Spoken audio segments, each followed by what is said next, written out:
Okay, boys, girls, and stuff.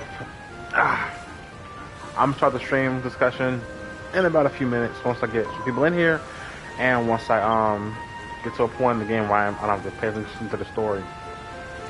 But yeah, Game Awards is next week, I believe, December 8th or 6th, one of the two. And I kind of want to, discuss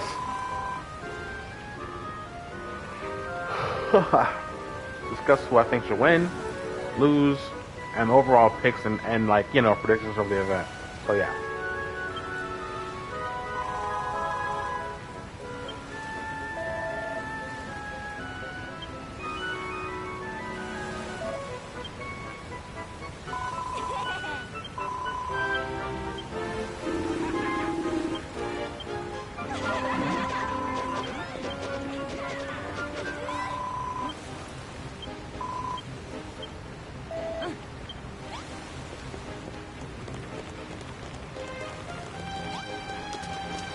Um, Honestly, let me see something.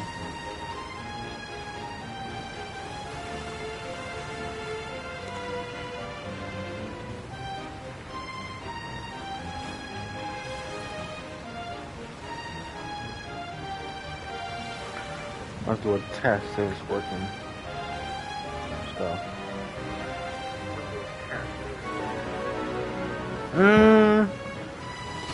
It works. The audio is clear. It's just, my problem is, I don't know if this would be a good time to discuss the Game Award with all this background noise of the video game. Damn. How do I remedy this problem?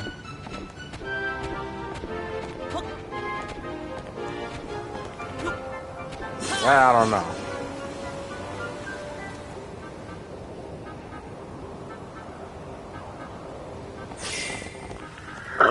Excuse me. But the headset does, the audio is clear, so this is a good money spent.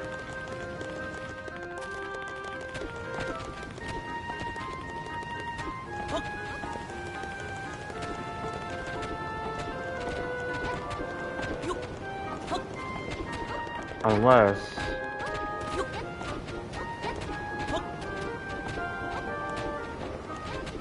I wonder if it will report the party chat separately.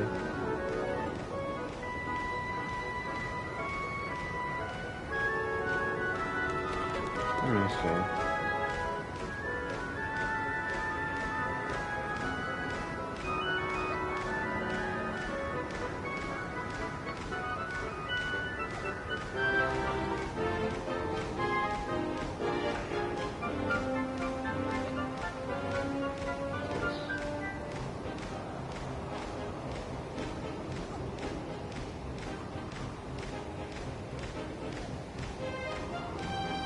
Okay.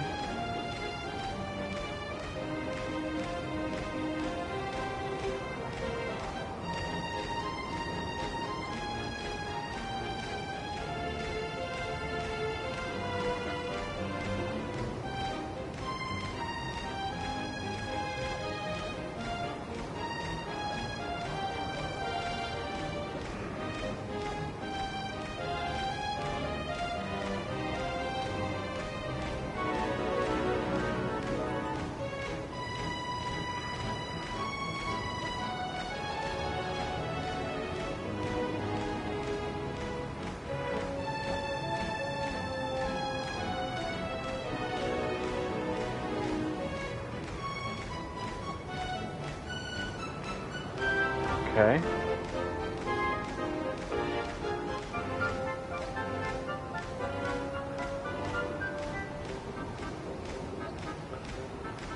Oh, wait.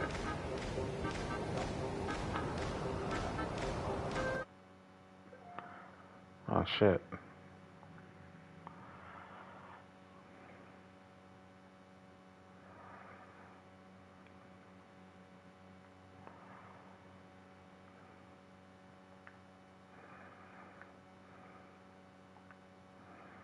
Okay. All right. Oh. That's good.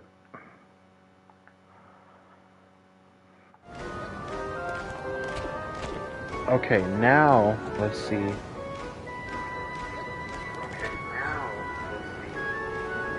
Nah, man, it's still picking up the game audio. I was trying to get the. Does anyone know how to record, how to how to stream on here, and just pick up the game the party chat audio? Man.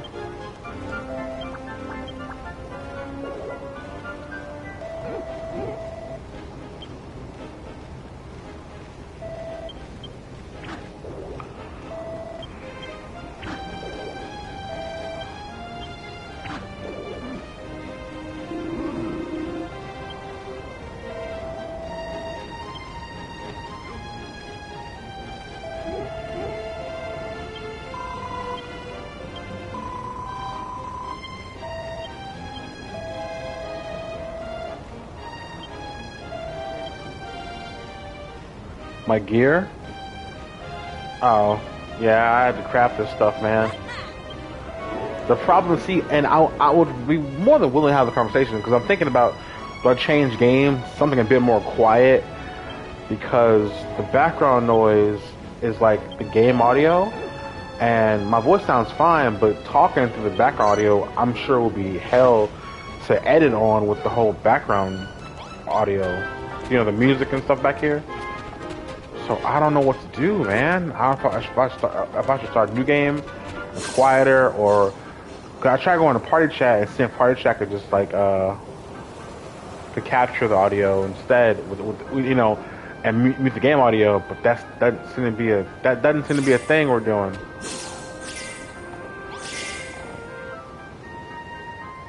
It's balling though. I don't know. Listen, when a few of you, okay, tell you what. I'll let a few more people join the stream, and depending on what they say with the audio, if they're fine with it, I'll leave it in.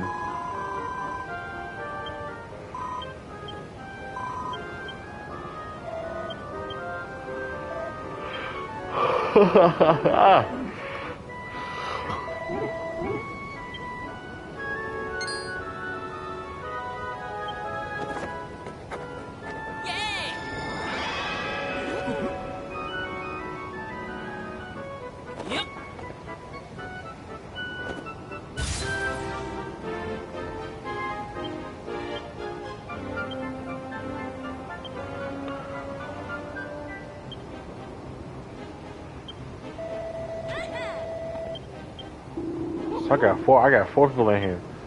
So out of everyone in here, how do you feel about me talking about the Game Awards stuff with the game audio, like with the, you know, the game in the background? If it's too loud, you know, let me know. But because I don't want to, you know, be talking over it and then you can't hear me because of the game and, you know, yada yada yada. Because I could hop on Final Fantasy 14. My game was a little more quieter, actually.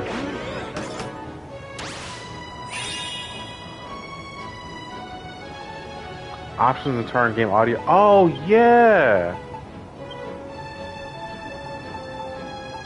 I can just turn this shit off. Hold up. Settings. What we at? Music. There we go.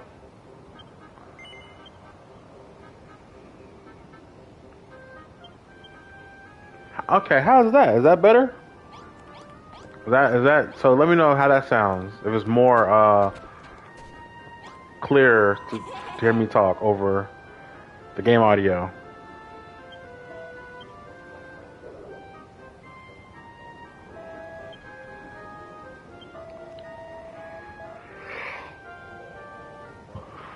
Is that better?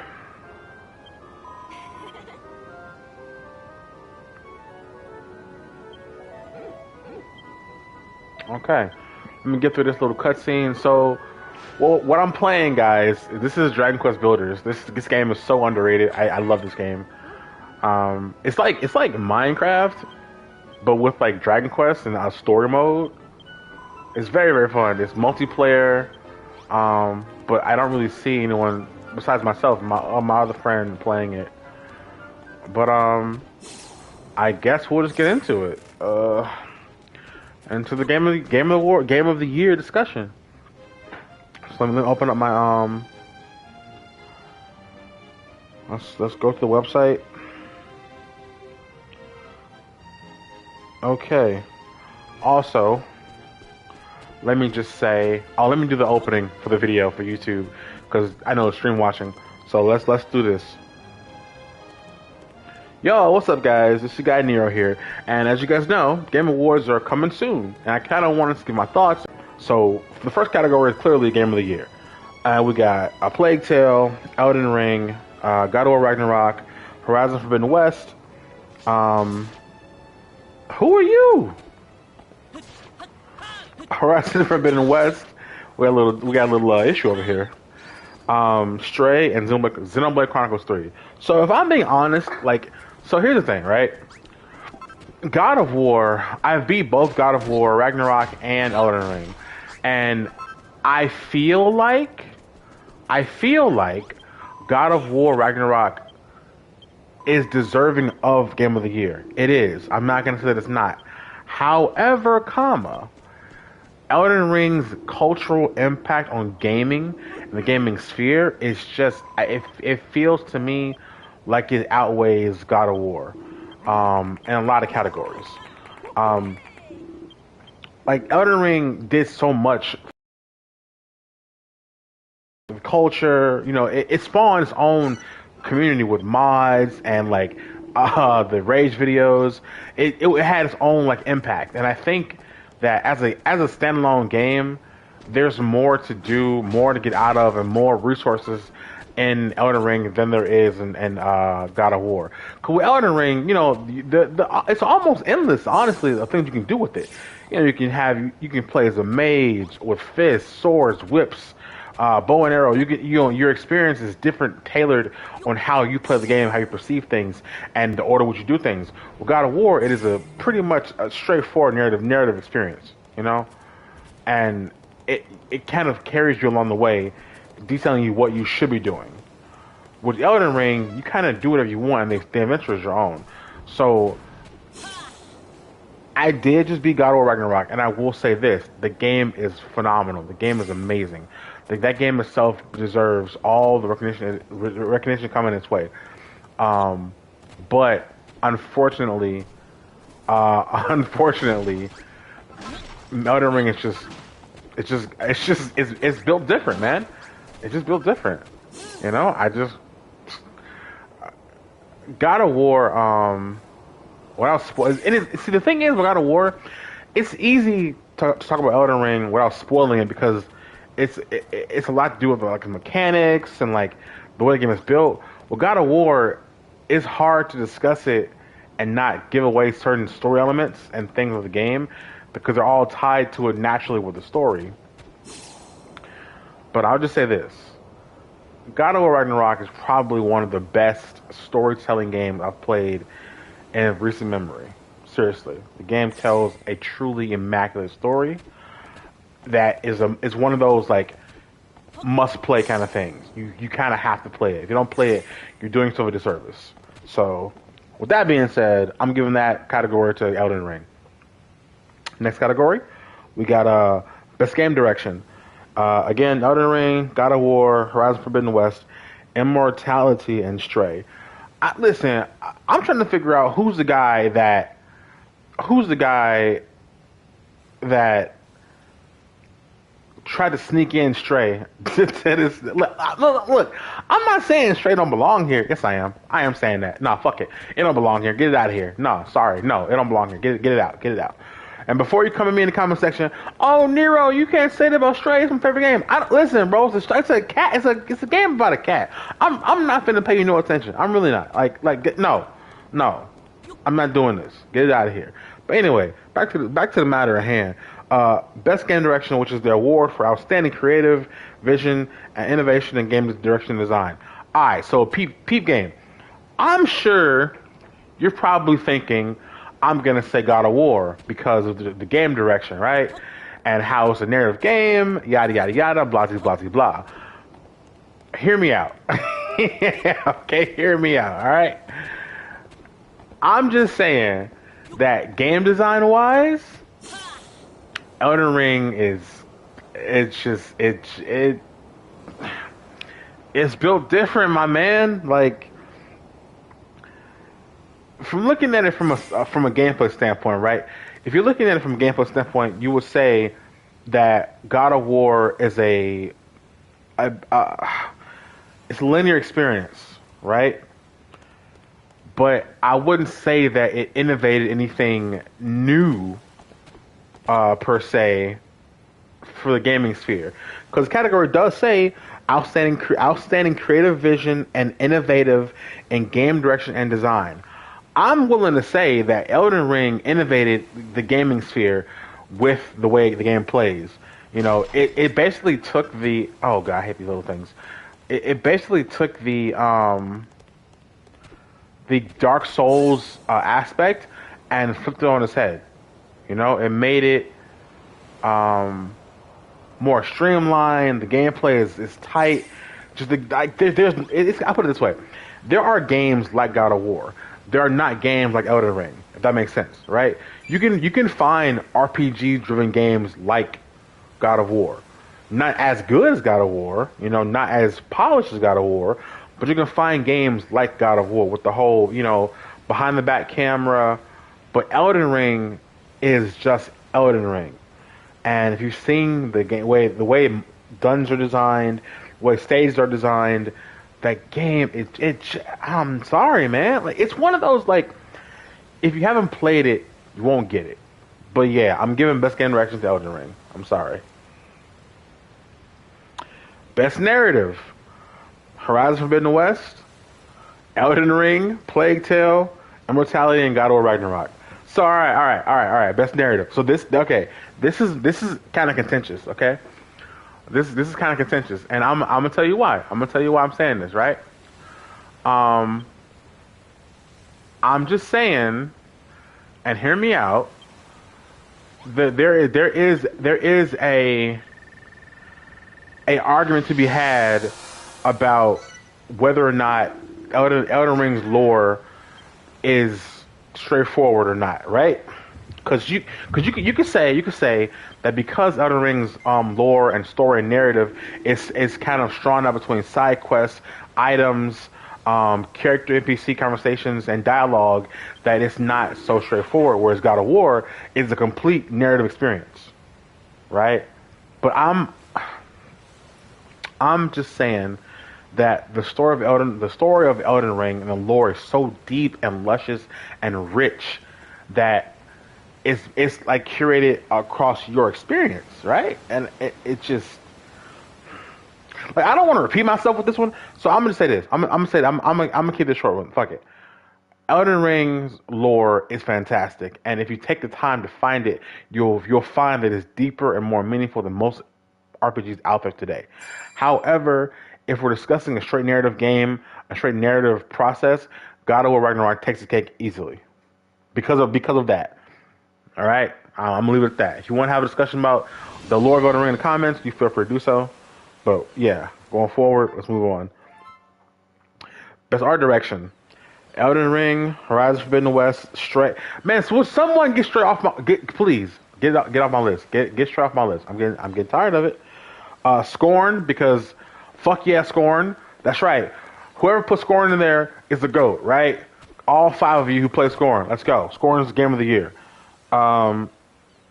So, best art direction. Now, honestly, Horizon Forbidden West is such a great game. Like, zero cap. Okay, no caparonis. Horizon Forbidden West is phenomenal. And I'm willing to say that its art direction, like as far as like the whole game, how the game is concerned, like how it looks, dude. Elden Ring is very good, but Horizon Forbidden West is just beautiful. You know what? That's not fair, because Elden Ring is breathtaking as well.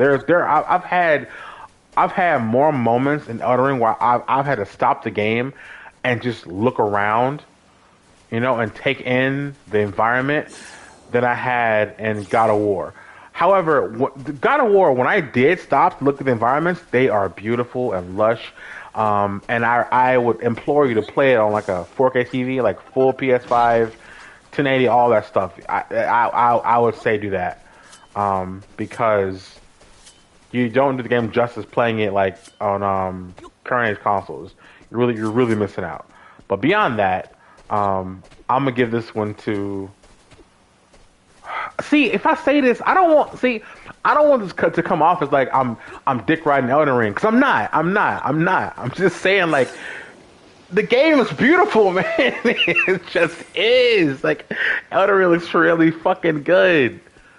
Gosh, it's just one of those like that one game that comes along every couple of years, and you're like this piece of stuff, this piece of art, this piece of work is just so rare, and it just it comes along every now and again. So I mean, I gotta give best art direction to Elden Ring, bro. I'm sorry. I really am. I'm sorry, man. Next category. Best score and music. Okay.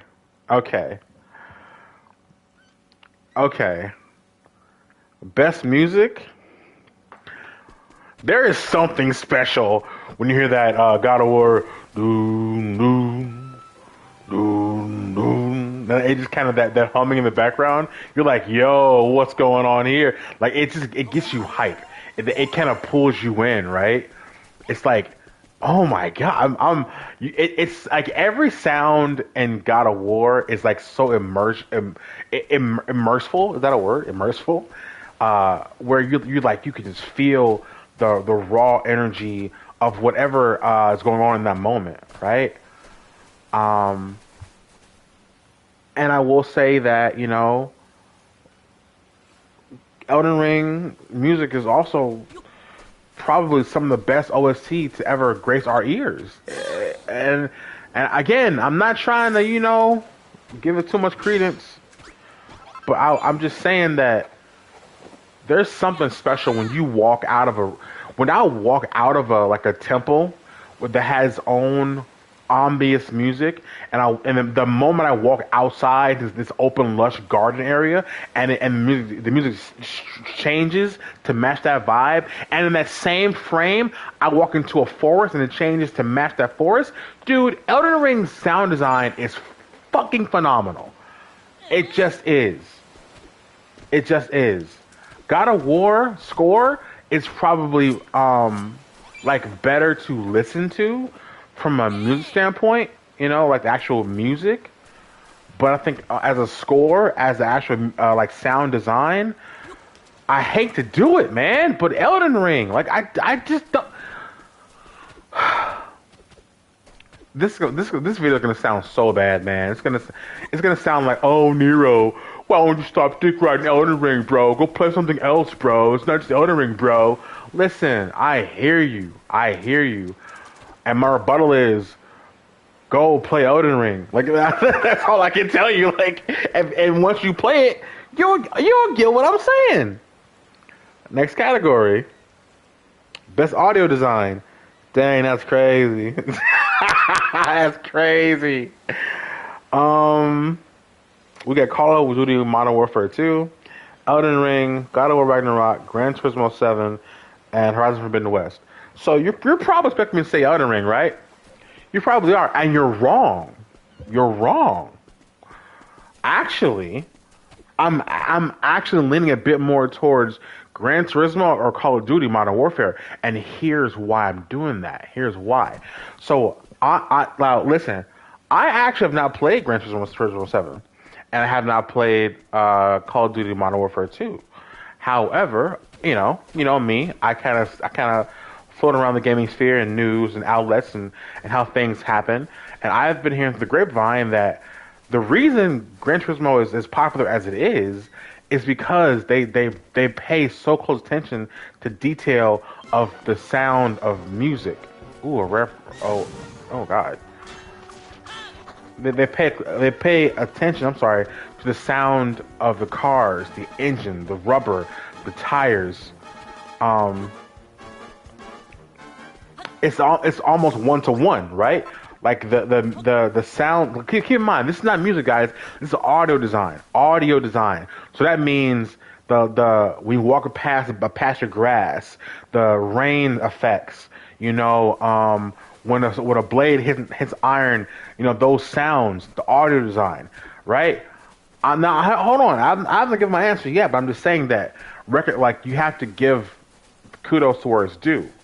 And I've heard that Gran Turismo 7's audio design is spot on for how the car sounds, the doors, all of that. And that's cool. However, it's a car game, so let's be real here. I'm giving this God of War Ragnarok. I'm giving this audio design to God of War Ragnarok.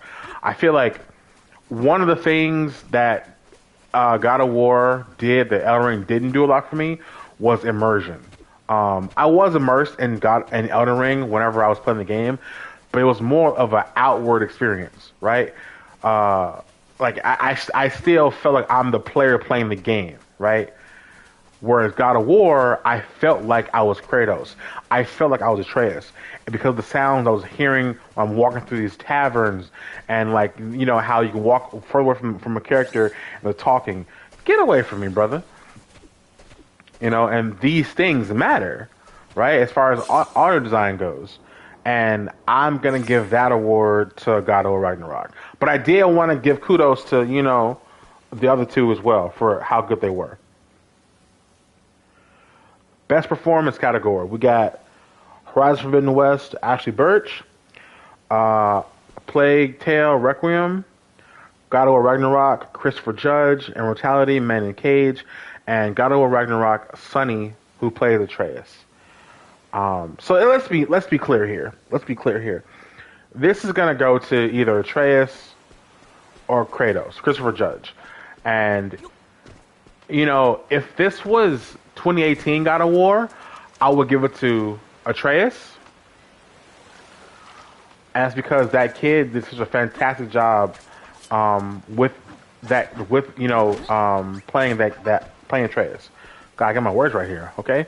But in this game, this is the most I've seen Kratos speak since his angsty days, and more so, the performance he gave as Kratos is jaw dropping, it's awe inspiring, it's tear jerking, it's emotional.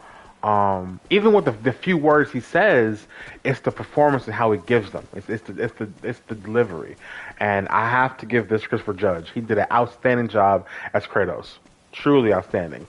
If I give both awards to both of them, I would give it to Atreus as well, Sonny Soljack, because playing Atreus, I noticed some of the voice lines he does. It's really cool how he times them. Like, you could tell that he was made for this role. The way it's timed, the responses. As Atreus, he did a great job. But I just gotta say that Christopher Judge's performance as Kratos is just chef's kiss. Okay, next category, games for impact. For a thought-provoking game with a pro-social meaning or message, we got Memoir Blue, As Dusk Falls, Endling, Citizen Sleeper, I Was a Teenage Exocolonist, and Hindsight. This is easy. It's going as Dusk Falls. Yeah, I haven't played that game. You probably should. I haven't played it either, but I've seen how much coverage it gets. So yeah, that's gonna go to As Dusk Falls.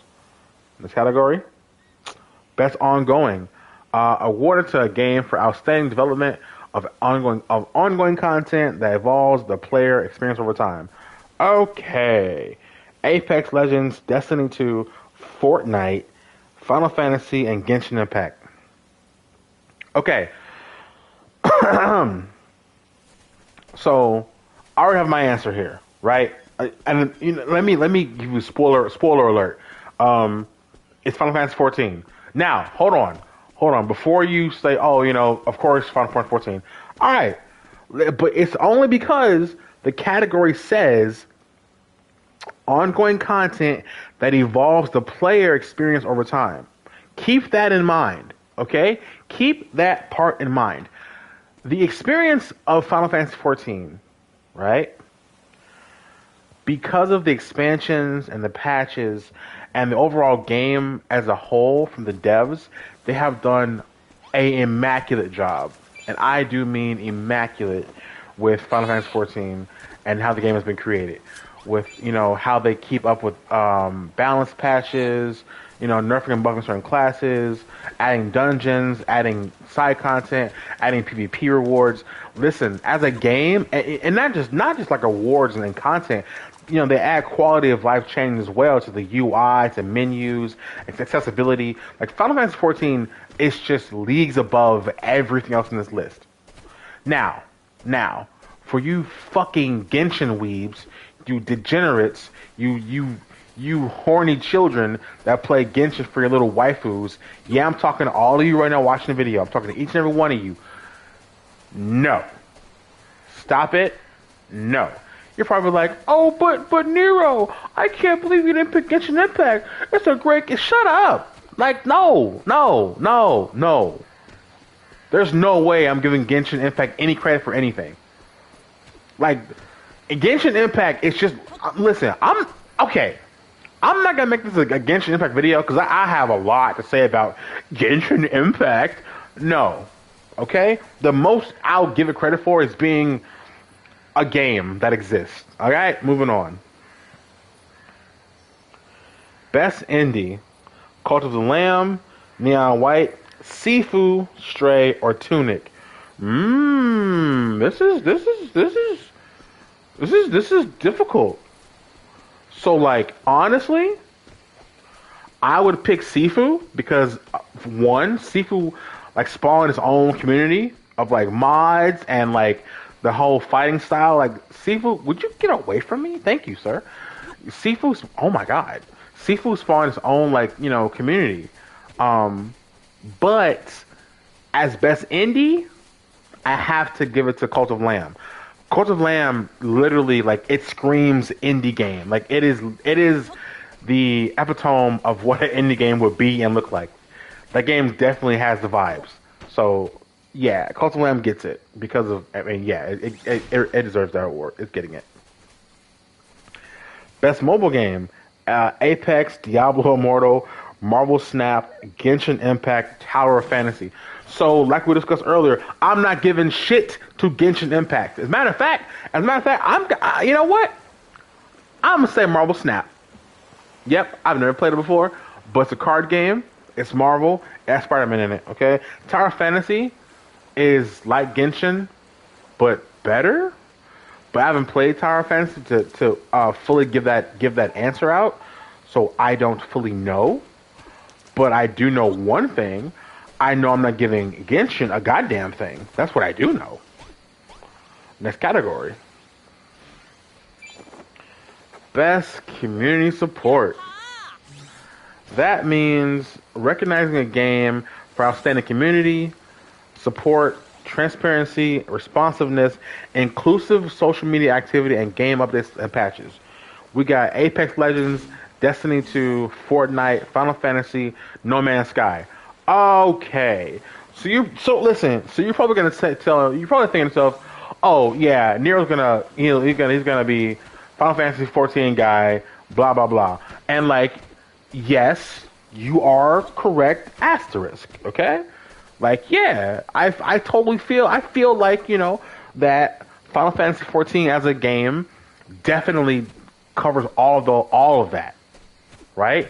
Inclusivity. There are black characters, any character. You have characters from all walks of life in that game, so you feel represented. But No Man's Sky is a different beast, and I think that game deserves credit for what it accomplished. Keep in mind, I'm sure you guys remember, No Man's Sky was a joke. It had all these lofty goals about what it was going to do and how it was going to be this immersive, go wherever you want, space travel game, a multiplayer, and explore the cosmos with your friends, and all these things you could do, and it just failed on every front, right? It was a joke. It sold its money, and what the devs did, which I respect, honestly, was instead of taking the money and running with it, They put all the money back into the project and made the game truly a great game now. Like everything it said they were supposed to do back then, it does now, and I gotta respect them for that. You know, they could have just said, well, we fucked up, taking the money, go GG, we'll try again next time. No, they took those profits and put it back to the game and patched it and updated, added expansions, and now the game is fantastic. And because of that effort, it definitely deserves that award. So yeah, I'm giving that award to No Man's Sky. Innovation and accessibility. So this one has Dust Falls, God of War Ragnarok, The Last of Us Part 1, Return to Monkey Island, and The Quarry. And honestly, because of all the settings you can do, I'm giving this one to God of War Ragnarok. I've heard that it has a lot of settings for players that aren't the typical, regular player. And the same goes for Last of Us Part 1, where they added, colorblind modes and all these things to help other gamers that are handicapped in certain ways, but still be able to play, enjoy, and experience the game despite their. So with that being said, I'm giving that award to God of War Ragnarok. However, if The Last of Us Part 1 did win, I wouldn't be upset. I wouldn't even be mad at that. Best VR and AR. I'm gonna just give this one to Among. You know what? It should go to Bone Lab, but because Among Us VR is doing so well online, I say that's probably what's gonna win. Best action game. On this list, this is an odd list. Honestly, it says it's primarily based on combat. Bayonetta 3, Call of Duty Modern Warfare 2, Sifu, Neon White, and Teenage Mutant Ninja Turtles. So this really just goes between Bayonetta and Sifu.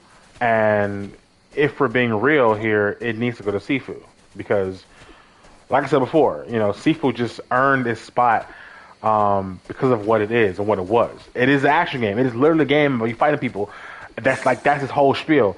I'm beating you up. Period, point blank. Like there's no getting around it. That's all. So like, yeah, Bayonetta 3 came out and it did all these things and the whole, you know how that went. But regardless, this definitely award belongs to Sifu for best action game. Best action adventure game. Horizon Forbidden West, Tunic, God of War, Plague Tale, Stray. Get Stray out of get it out, man. Stop. Who? Stop. You know what? Let me not start. This is between Horizon Forbidden West and God of War Ragnarok. So listen. When I played Horizon Forbidden West, that felt like an adventure. I'm not gonna lie to you. That whole game felt like I was on this like trek, this journey, to do all these things, and all these environments felt new and unexplored, and all these caverns, and like, it just Horizon Forbidden West is underrated in my opinion, and I think it deserves more clout than it got, and it's just a great game. It felt the whole game felt like one big, truly new adventure. God of War Ragnarok, however, also felt like an adventure. However,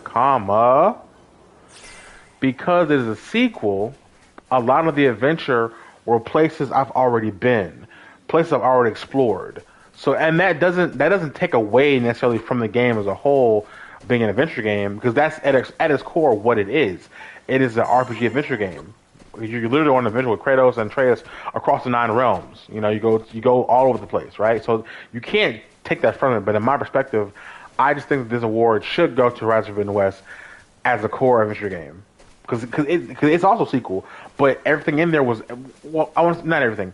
90% of everywhere I went in that game was brand spanking new. Everything was a new experience.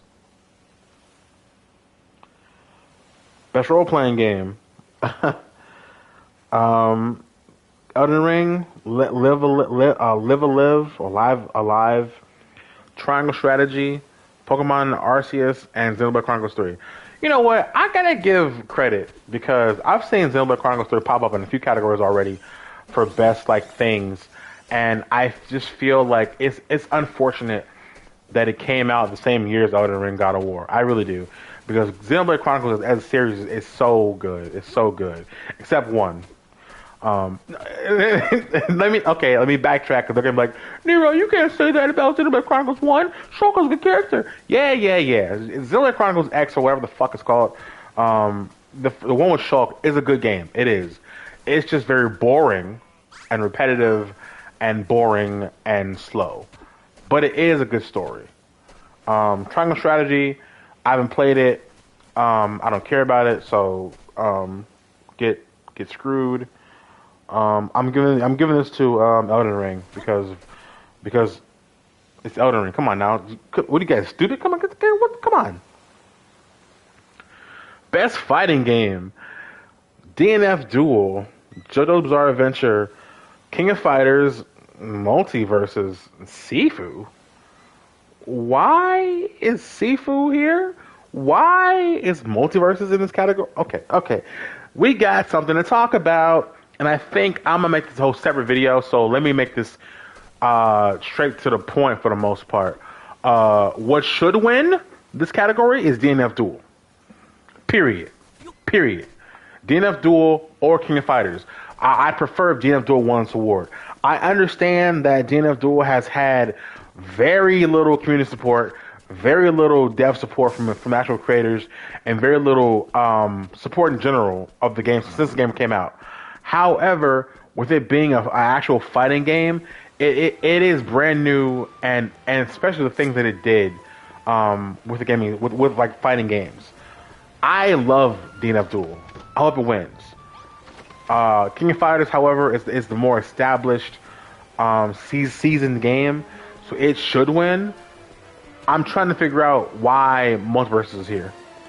Like, don't get me wrong, I play Multiverses for quite a lot of hours actually, and it is fun, but it's just a Smash clone. Like it's just a Smash clone. It's if I'm being honest, if Smash was still being updated regularly, if it wasn't over, then Smash would it's just a better game overall still right now.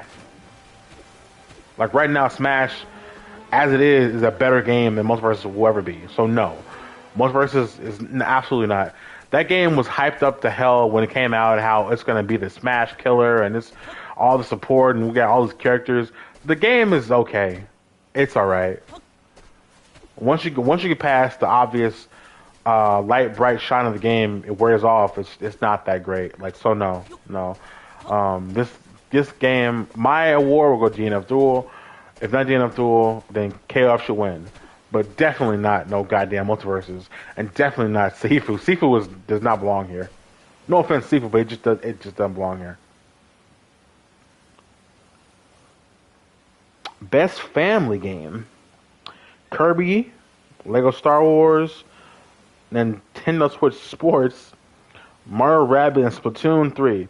This is Kirby. This is Kirby. This is definitely Kirby.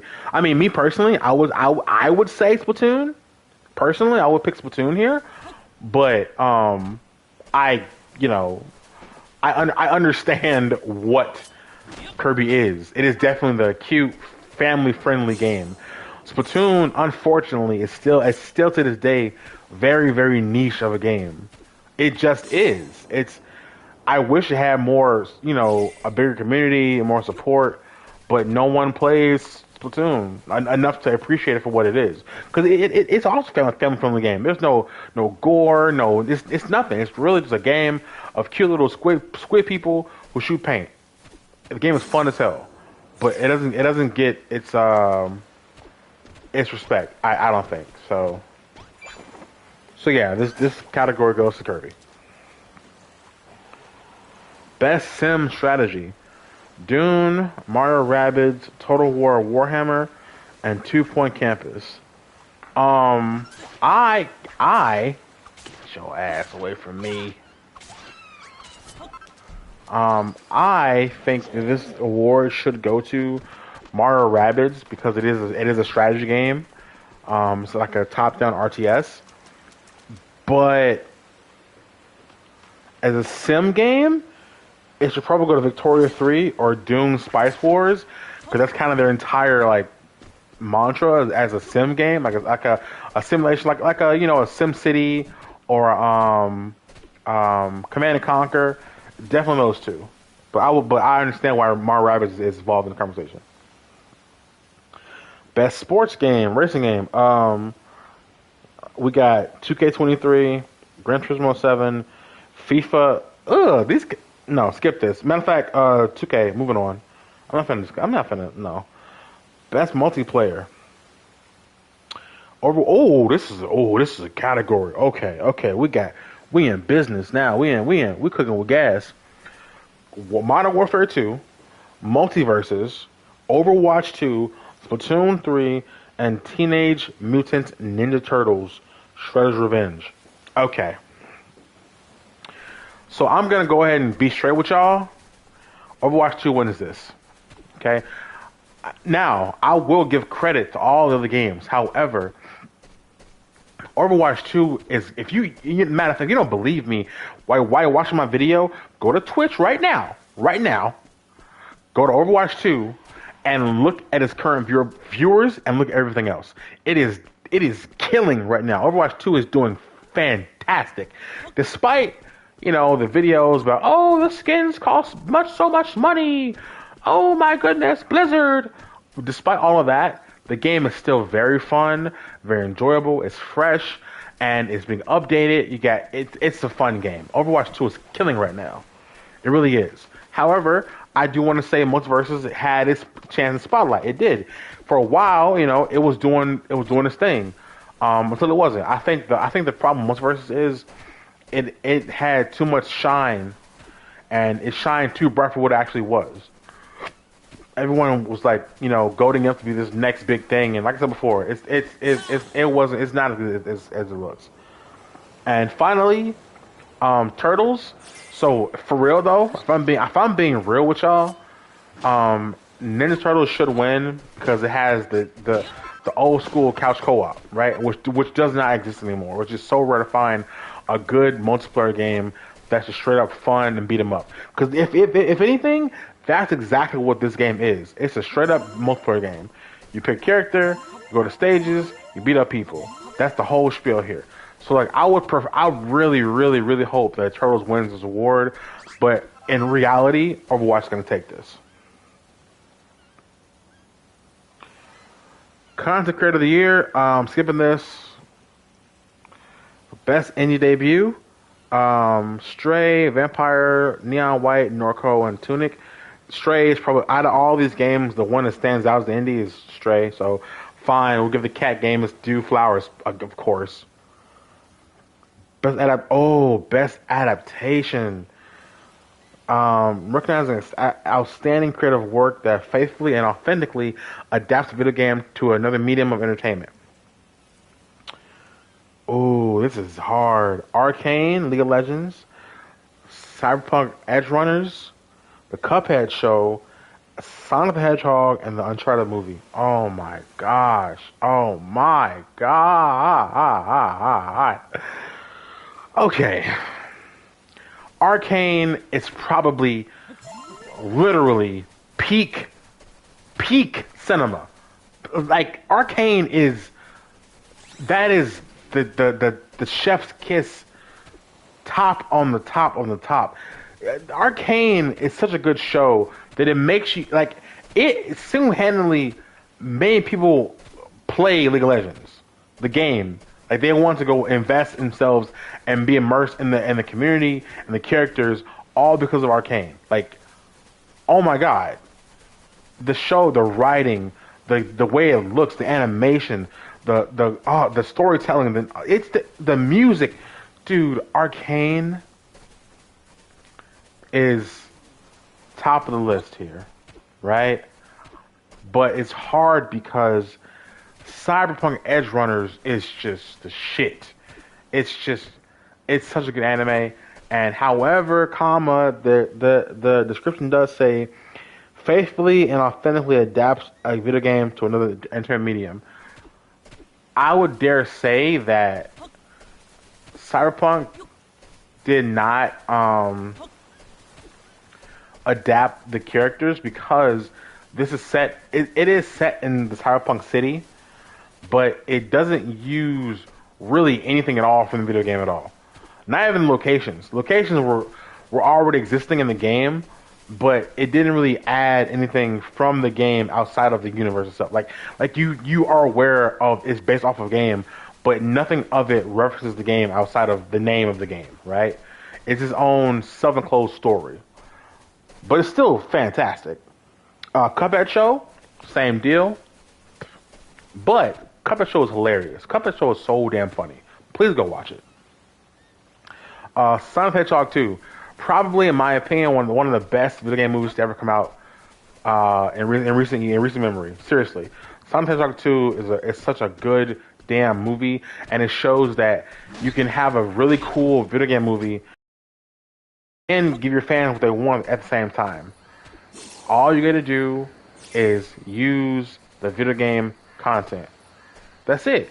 It's almost like they focus on making a good story first and a game movie second. And that's what you should do. Instead of trying to pander and make a good video game movie with all these little Easter egg references and all this nonsense, make a good story first that's based off the game, you'll profit. But overall, in Uncharted, who gives a shit? So this category is going to Arcane. Definitely Arcane. Most anticipated game? Final Fantasy XIV, Hogwarts Legacy, Resident Evil 4, Starfield, and The Legend of Zelda: Tears of a Kingdom. Oh my gosh. This is hard. This is difficult. This is a hard sell because listen, man, listen. Hogwarts Legacy. If for any Harry Potter fan in the chat or watching the video right now, if you've seen or been a part of the Harry Potter fandom, you already know how important anything Harry Potter is to us, right? We love Harry Potter. Anything to do with the Harry Potter world, the universe, we want more of it. Whether it's a movie, a script, a book, a toy, whatever it is, we want more of it because we love that world so much. And I can't wait for this game personally. I really want to play Hogwarts Legacy. You know, having the chance to make your own wizard and explore the whole world of Hogwarts, that sounds fantastic. Resident Evil 4, I don't really care much for it personally. Final Fantasy 16, I'm hyped for it, but I already know I'm going to get it. And they have the whole, like, you know, they don't like black people issue going on with that, so I'm going to leave that alone. But if we're being honest, guys, it's going to Zelda. It just is. When you put certain games in the category, they are going to win outright. You know, it's kind of like when you put Mario in something. 9 times out of 10, Mario's going to take it. With Legend of Zelda, it don't really matter what category it is. Zelda's going to win. It could be music, it's Zelda. Game design, it's Zelda. Audio, it's Zelda. You know, even hype behind the game, it's Zelda. Because one, they don't come out often, so you know everyone wants one. When they do come out, they're damn near perfect games, so you got that right there. So you know what you're getting into is a good experience. So, I mean, as much as the other games are cool and have hype behind them, this category is definitely going to Legend of Zelda Breath of the Wild. I mean, Tears of the Kingdom. It just is. There's no getting around it. Best esports game: League of Legends, Valorant, Rocket League, Dota 2, Counter Strike. You know what? Here's the thing. League probably should win, but who I think should win is Valorant because Valorant is new on the scene and it's been like it's been doing amazing this year. Like Valorant has been doing this damn thing, so I say Valorant. Oh yeah, okay. I think we're done here because now we're in the whole best athlete thing, and I don't know none of these guys are. So best athlete, skip. Best esports team, skip. Best esports coach, skip. Best esports event, skip. Oh, that's it. Damn. We did it, boys. We did it. We have successfully labeled our games of the year and who we expect to win. If you agree with my takes down below, what are your game of the year choices? What are your picks for all these categories? Who do you think should win? Right? Let me know in the comments down below. We can have a discussion. If you're new here, leave me a like. I appreciate it. Please like my videos. It helps me get to more people like you, right? And also share this video. I'd appreciate that. As usual, guys, you have a damn good one. Be safe. Take care, and I'll see you in the next video. Peace. All right. Video done. My throat hurts. A lot of talking. I guess now we can play the game now. Now that we're done here, I actually play the video game I got on from to play. The reason that I picked this game is because it's kind of quiet and it's not so back your ass up, boy. Get the fuck out of my face. I picked this game because it's quiet, it's relaxing, and it doesn't require much to do. And it won't distract me much. Is a good way to say it. It won't distract me. I get to just kind of run around the stage and do whatever I'm doing and not be distracted. I was gonna hop on Final Fantasy 14, but when I was told I could change the music, then oh no, idiots! But yeah, we finished it. So if you have any comments or whatever, we can have a whole discussion. So type in the chat which ones you want to go over. Like, is it best narrative? Which I want to discuss? Best narrative.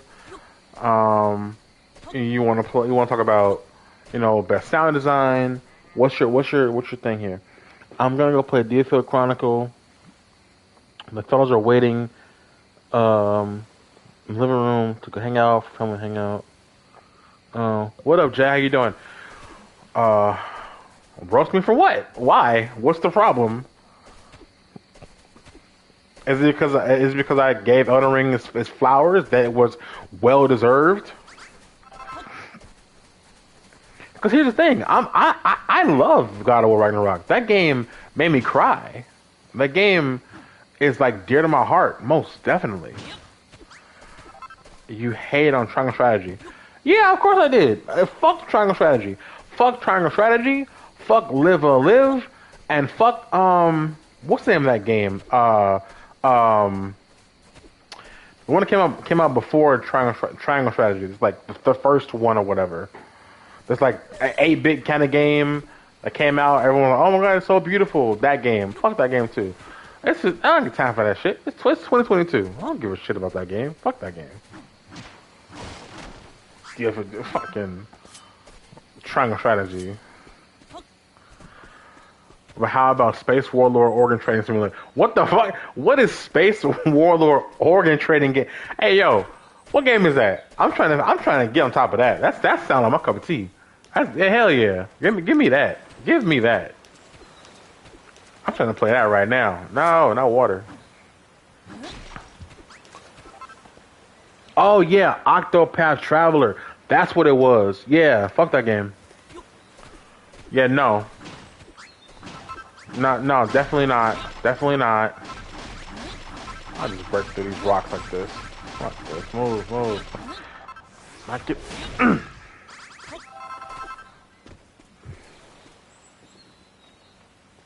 Oh yeah, Jay, Elden Ring Game of the Year. Yeah, I wouldn't say Game of the Year easy because we gotta give credit where it's due. You gotta give God of War its flowers. Absolutely. However, let's not act like Elden Ring didn't do everything.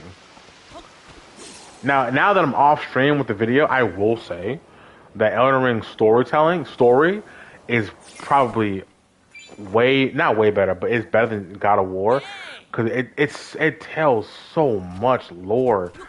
But like from a story standpoint, yeah, God of War is dope, man. It tells a really good story. But Elden Ring, bro, if you gotta play it, you just gotta play it to understand. So like for example, the impact of that game and the choices you made, like when you defeated Raban, and how the implications of killing him, what that meant for the overall world itself, like how he stopped time, he stopped the stars' movement of destiny.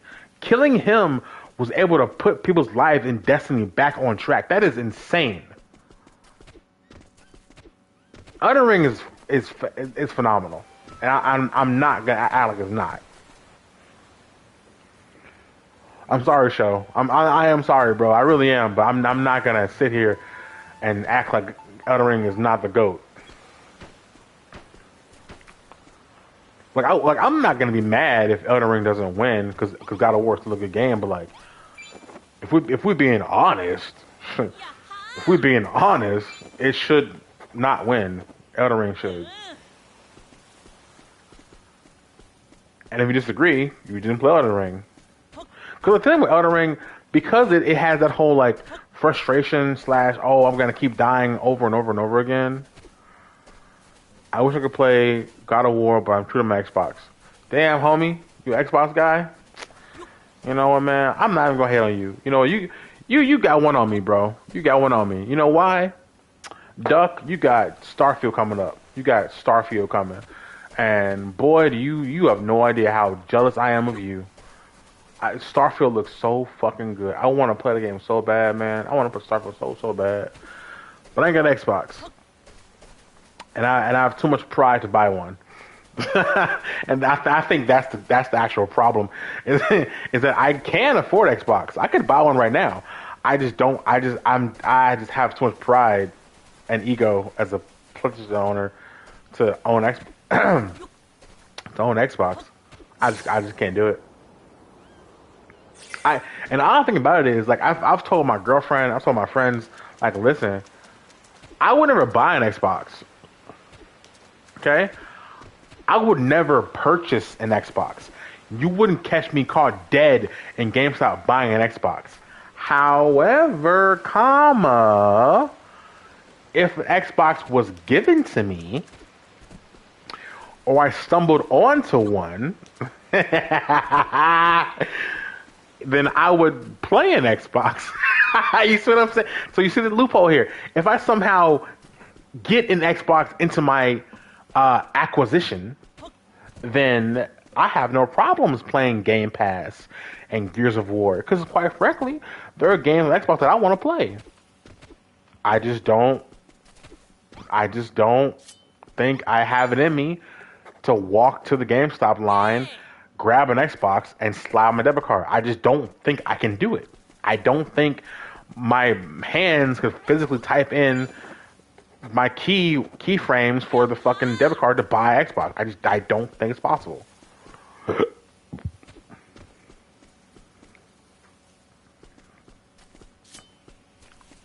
So Duck, good to you, man. Stay on Xbox, bro. Enjoy Xbox, and trust me. I would say you're not missing anything, but you are. God of War Ragnarok is definitely like chef's kiss, man. It tells a great story. But if you haven't played the original God of War games, then it won't hit the same. These God of War games, Ragnarok and 2018 when it came out years ago, or about 3 years ago, 4 years ago, those mean more to those people that played God of War 1, 2, 3, Ghost Sparta, etc. Because you get to see how far Kratos has come. I know I'm missing out, but if I want to, I can play it on my friend's house or something. Oh yeah, well shit, yeah, there you go. Yeah, hell yeah. There you go, bro. Yeah, just play at your friend's house. See, that's what I'm talking about.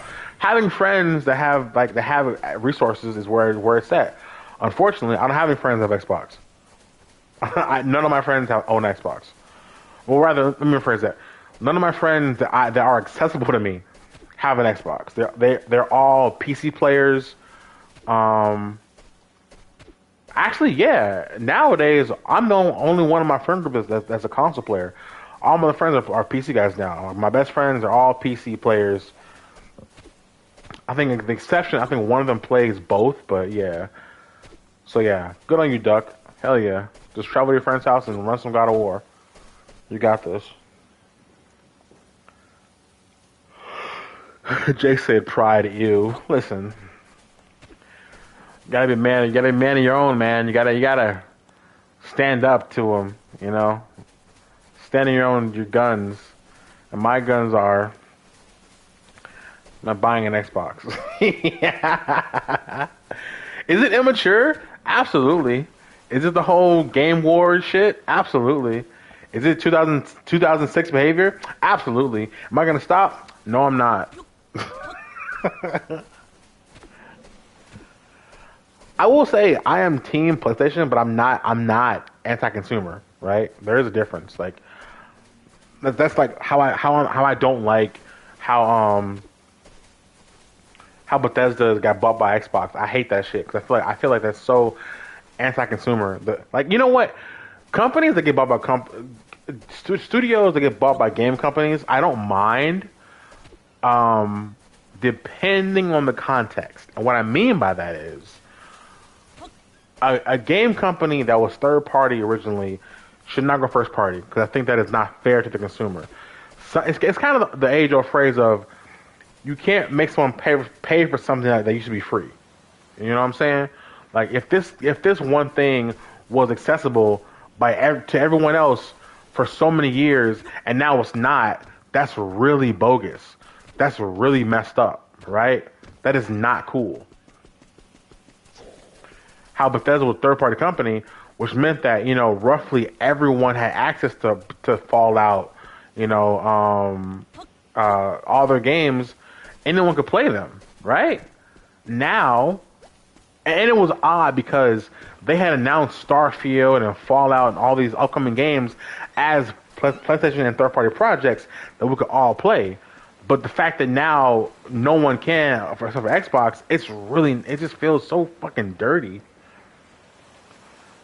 It's only really bad if someone buys a company and makes it exclusive to their own console when it. Yeah, exactly. That's it, dude. Duck. Exactly. That's my only problem. That's my only problem, dude. I don't care if you buy a company and make a studio. That's kudos to you, Gucci. Add more games to the catalog. And that's what we all want as gamers, right? We all want more games. Pure point blank. But when the studio takes a game that was also available for everybody else, that just seems unfair. And I would have the same take if Sony did the same shit. Like if they bought let's say let's put a company like EA, right? That'd be bogus because EA makes games for everybody. That's not like when they bought the studio that made Ratchet and Clank or whatever. I think they bought one of them studios they bought recently, like I think a few years ago. That made sense because the majority of the games were for PlayStation. So it's like, okay, fine, this makes sense that now they're now a first party dev. So that means they have more money, more backing, and more support to make better games. That's cool. But Bethesda acquisition, that was just like I was like, and it only bothered me the most because I love Fallout. Fallout is probably my number two favorite game of all time, next to Kingdom Hearts. I fucking love Fallout, dude.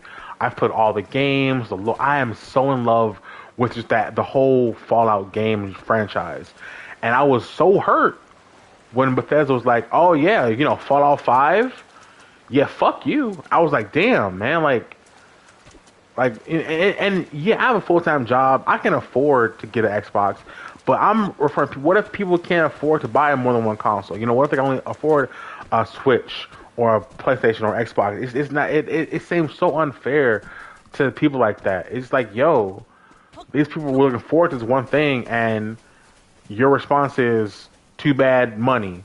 Like it just, I don't know, man. That rubbed me the wrong way, and now I'm not gonna be able to play a Fallout game because I'll have to shell out another $500 for a console. So, yeah, that sucks. I should be playing this game. Oh, by the way, if you guys don't notice what I'm doing on this island, I've been running around this whole time. You see in the top corner these little bricks. I'm supposed to find these actual bricks or these like icons as as the quest. And once I find all of them, I unlock resources to craft with. So I'm currently looking for the brick ones, and I can't find them. Let's look around here. Let's see what we got. That's stone. That's stone. Oh damn! I've been walking around this much shit. Let's go over here.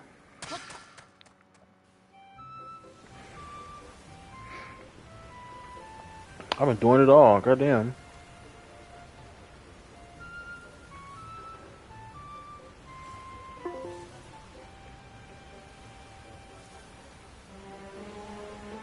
I had a message from someone just now on Discord. Who was it?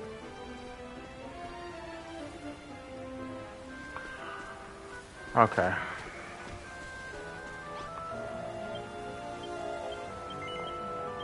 Oh yeah, recruit a person. Let's go.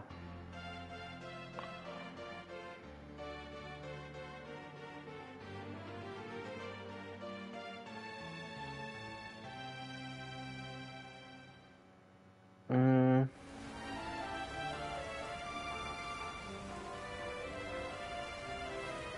Oh, excuse me. So yeah, guys. If you got any more little topics we want to talk about, or like little things I'm gonna mention, drop it down below. If not, I'll get out of your hair. I only hopped on to talk about the Game of the Year awards.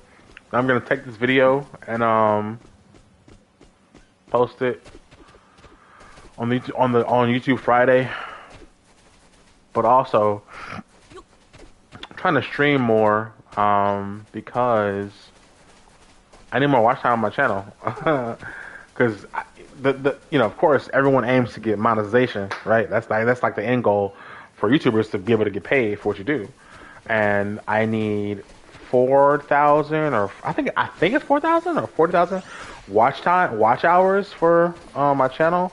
And I have like 140 or whatever. So yeah, I think it's 4,000 watch hours. 4,000 watch hours, I believe it is. And I don't have nearly that. So.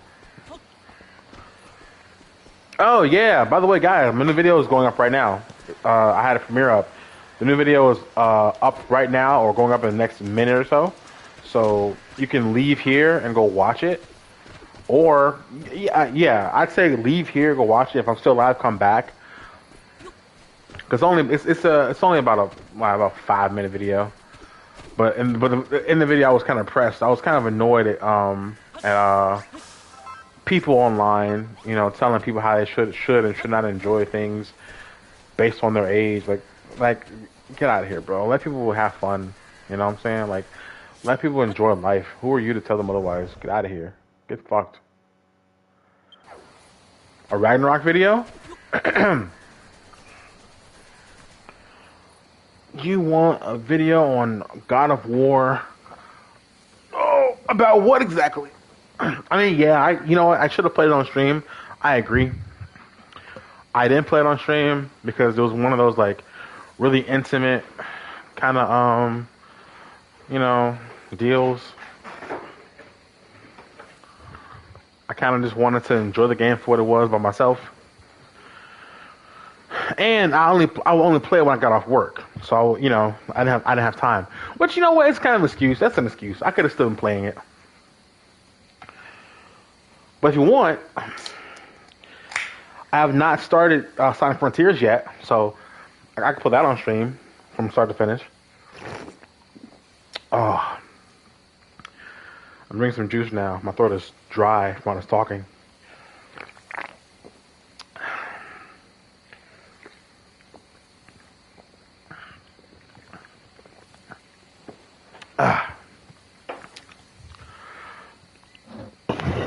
Excuse me. Sorry about that. I feel much better now. I can do that. I can do the video on Ragnarok, like a post like a reaction video to. Cause it was dope, man. Ragnarok was such a great game. That I feel like it goes. Some of its nuances gets underlooked because of. Like I said, if you didn't play the original games, some of the content and some of the scenes and responses don't hit as hard because you don't know what Kratos has been through. There's a scene where someone tells him, they're like, "Oh, what do you know about losing a child?" And I'm just like, "Who are you talking to? Do you not? Yeah, who are you talking to? You could, ain't no way you're talking to Kratos. There's no way." You got to be out your rabbit ass mind saying that, because it's clear to me that you don't know what he been through. I think I gotta go. Over. Damn, where the fuck? I'm just walk this way. Back up, bro. Back up, bro. Hey, you, back up, bro. Back up, bro. Hey, turn around. Leave her alone. I'm your enemy. Man, go somewhere. Alright, I'm gonna watch the new video and then I'm gonna, for real, gonna go hang out with the roomies. Okay, yeah, show, do me a favor. When you start DFA Chronicle, you know, let me know how it is. I'll probably download it tonight. Something to play, because I'm currently playing Persona 5 Royal, and then I'm gonna jump into Sonic Frontiers, which if people want, I don't know. I might play on stream. I like Sonic. I don't know if you guys know or not, but Sonic is my favorite character of all time. Sonic the Hedgehog is my favorite video game character of all time. It goes Sonic, then Sora, then Spider-Man, in that order. What's the gameplay like in Chronicle? Is it like Disgaea? Like what? Yeah, what's the gameplay like in DFA Chronicle? Is it like Disgaea, like, you know, top-down RTS? Is it like real-time action RPG? What is it? Go up here. Yeah.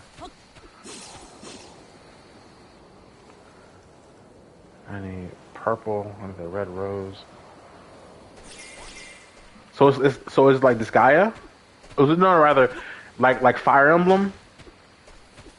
Like that? Like is it, yeah, which one is it more like, Disgaea or Fire Emblem? So I can have an idea of what it's like. You motherfuckers on my damn nerves. Stop this.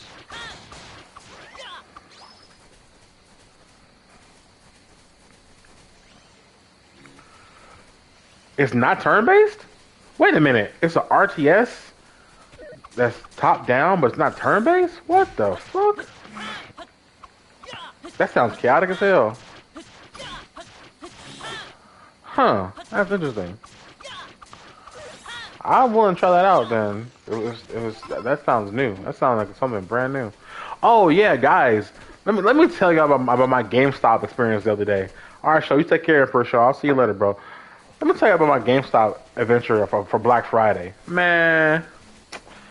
So I got an email from GameStop talking about some, oh yeah, check out these Black Friday deals. You know, all these games for $10 and Disgaea 6 for $9 and Valkyrie Elysium for $30. I'm like, okay, all right, I'm with it.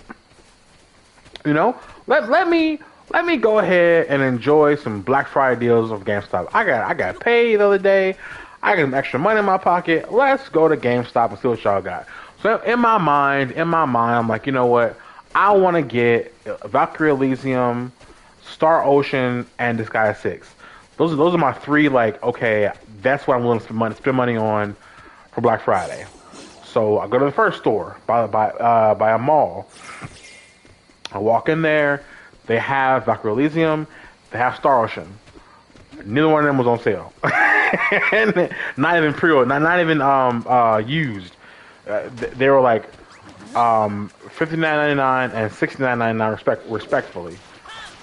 And I was like, this is not even close to what the prices are. So what I ended up doing, I bought a new controller. I bought the purple PS5 controller. Since, you know, these are prone to drift, so I got one just in case. Then I went to another GameStop, looking for the same thing. Same issue, bro. They didn't have Star Ocean. They did have Valkyrie Elysium, but it was for $79.99. And I'm like, what's going on here? Like, y'all, in your email and on the GameStop app, these games are displayed as being, you know, nice and cheap and affordable for Black Friday deals.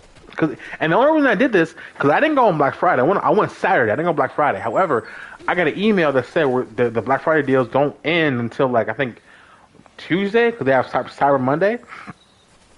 So I'm in the car, right? I decide all right, Kiba, thanks for coming out, bro. I appreciate you. I'm not gonna keep driving these stores. So I decided to start calling stores. So I called 2 GameStops, right?